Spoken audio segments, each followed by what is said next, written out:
Well, this week is the start of the summer season, and one of the ongoing concerns here in our region is algal blooms in local waterways. Earlier today, the Ohio Department of Natural Resources hosted a boat tour to show off projects aimed at cleaning up the water. And 13 ABC's Lisa Guyton went along for the ride. Lisa? Well, the Maumee River and Lake Erie are critical to our region from an economic and a recreational standpoint. As you know, both the waterways face ongoing challenges. The goal of a new state project is to use a natural filtration system to help keep the water clean for generations to come. The more wetlands that we can create around the rivers and lakes, the more capacity we create to help filter out nutrients and other pollutants from entering the waterways. The Maumee River and the western basin of Lake Erie are among the crown jewels of the region, but keeping them healthy has been a big task.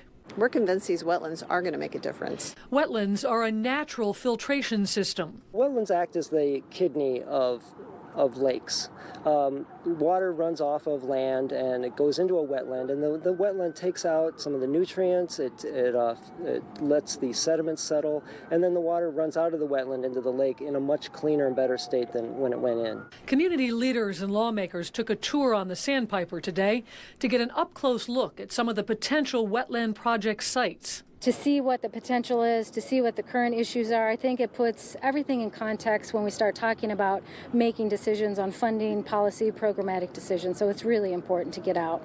The plan is to do wetlands projects near Cullen Park, the Bayshore Power Plant, and Grassy Island. We have a team of scientists from universities across Ohio that will help us decide in each area what best mix of plants will be there to absorb the nutrients before they get out into the lake. In addition to helping filter pollutants, the projects will also help wildlife. It's also restoring habitat, so we'll get more birding, more animals, have some walkways.